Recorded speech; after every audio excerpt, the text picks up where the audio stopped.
In a very small town called Trilby, on the edge of Pasco County, Florida, there's a cemetery called Trilby African American Cemetery, which was formerly known as Old Trilby Colored Cemetery.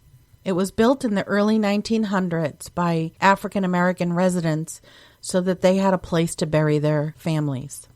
Because of segregation at the time, the white cemetery was located on the other side of town. Those were the days of separate schools, bathrooms, restaurants, movie theaters, and of course, that included cemeteries. The Trilby Cemetery is located in a densely wooded area and is overgrown with trees, bushes, and leaves. The gravestones that remain have not been maintained or cared for in many years. In fact, there was a newspaper article back in 2004 from the Tampa Tribune about a commissioner and businessman, Scott Black, who grew up in Trilby, and his interest in restoring some of the history of his hometown, including this cemetery.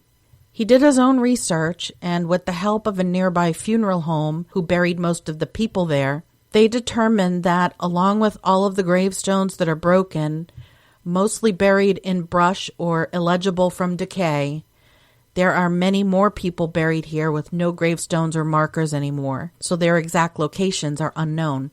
There are only about 124 graves that are still marked, and the cemetery has been neglected for a very long time.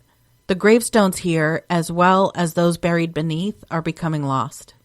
I've done some genealogy research on 5 of those people buried here. They are George Lark, Eddie Nance, Manuel Williams, Gurley Thompson, and Jerome Owens, each with interesting lives and some with tragic deaths. I wanted to bring to life their stories and give people a glimpse of what their lives were like. They deserve that much since they've been forgotten about in this lost cemetery. And along the way, I've learned a lot about what life was like for African Americans back then. The hard work, the strong family bonds, and the slavery pasts of so many of their ancestors. Thanks for being part of my journey to learn about Black history, one gravestone at a time.